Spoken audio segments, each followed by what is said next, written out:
লাল ডিম নাকি সাদা ডিমে পুষ্টি বেশি? Red eggs or white eggs are more nutritious?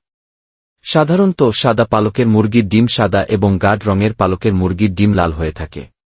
বিশেষ করে সাদা লেঘর্ন জাতের মুরগি বিভিন্ন রঙের হলেও তারা সবাই সাদা ডিম পাড়ে।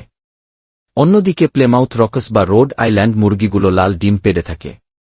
এখন প্রশ্ন হল, এই রঙের তারতম্যের কারণে ডিমের পুষ্টিগুণে কোনো পার্থক্য তৈরি হয় কি? এ বিষয়ে পুষ্টিবিদ সৈয়দ তাসনিম হাসিন চৌধুরী এবং পোল্ট্রি বিশেষজ্ঞ শাকিলা ফারুক দুজনই জানিয়েছেন, ডিমের রঙের সাথে এর পুষ্টিগুণের কোনো তারতম্য হয় না। যুক্তরাষ্ট্রের কৃষি বিভাগের তথ্যমতে, একটি ৫০ গ্রাম ওজনের ডিমে ৭.২ ক্যালোরি ও ৪.৭৫ গ্রাম ফ্যাট রয়েছে। সাদা ও লাল ডিমে এই পুষ্টিগুণের পরিমাণ প্রায় সমান। তবে বাজারে ওমেগা-3 সমৃদ্ধ ডিম, অর্গানিক ডিম, জৈব এবং নন-জিএমও ফিড দেওয়া মুরগির ডিম, খোলামেলা জায়গায় পালন করা দেশি মুরগির ডিম ইত্যাদির বেশ কদর রয়েছে।